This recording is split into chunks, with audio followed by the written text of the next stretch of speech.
позивний Джума. Повних 31 рік. Перший раз на війну пішов у 2014 році. І під час повномасштабки у 2023 році.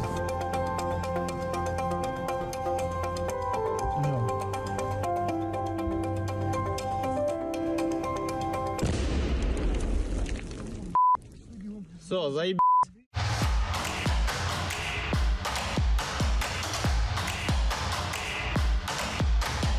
Третю штурму рекомендував як дійсно дієва бойова бригада. І, в принципі, сюди і пішов. Тобто, тому що бригада була, і на той момент, і зараз вона ще краще стала в професійному рівні військовому.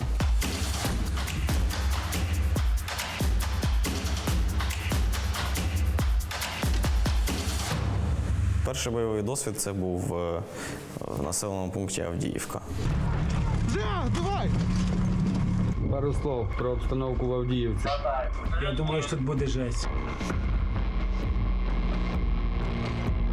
В принципі, вся війна з росіянами закінчилась дуже швидко, як з їхньою живою силою.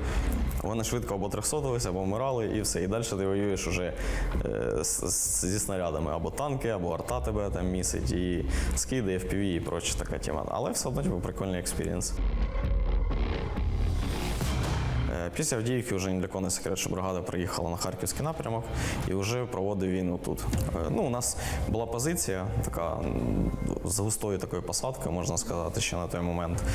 І декілька підів вночі забігли на початок цієї посадки, і ми вирішили з другом зранку пройдемось трошки вперед, подивимося, або де секрет виставити, або вже там по ситуації зорієнтуємось. Пройшовши там невелику відстань, вийшло так, що підірвалась під ногами ОЗМ-ка, міна. Зразу не зрозумів, що поняв, що удар.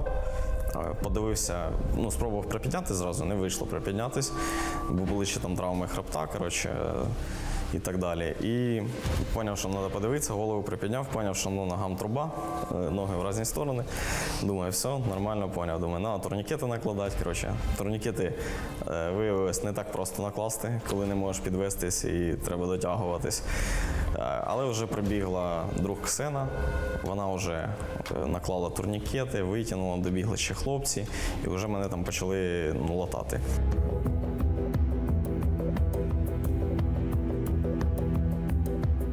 До стабіка їхав, звісно, вже так сили потроху кінчались, але пам'ятаю, що думав, що головне не спати. Головне не спати, думаю, бо якщо засну, все, капець. В итоге, як тільки вже на стабік доїхали, все, вже побачив, що двері стабіка відкрились, думаю, можна, вже, мабуть, і поспати. В итоге і поспав так, що сталася клінічна смерть, да. 4 хвилини, реанімації було, потім успішно реанімували, але потім я вже прокинувся в самому Харкові, тобто в реанімації через 3 дні.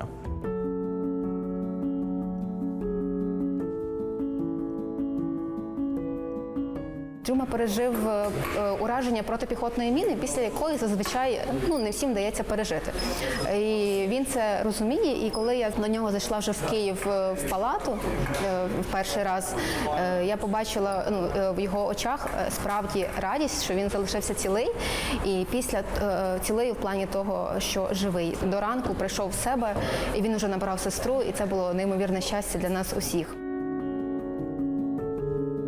Навіть коли я потрапив в лікарню, був без свідомості, весь цей час патронатна служба тримала зв'язок з родиною, весь цей час все допомагала, як до мене добратись, де поселитись, де лікарня, весь супровід давала. Тобто, максимально допомагала, як могла.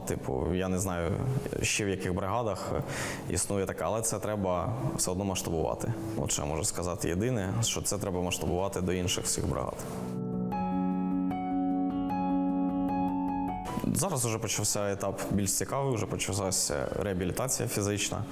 Тобто вже потихеньку на протезах ходимо, поки що на невеличких, але згодом вже стануть повноцінні. Так і виявилось легше, ніж я думав, насправді. Думав, що буде важче.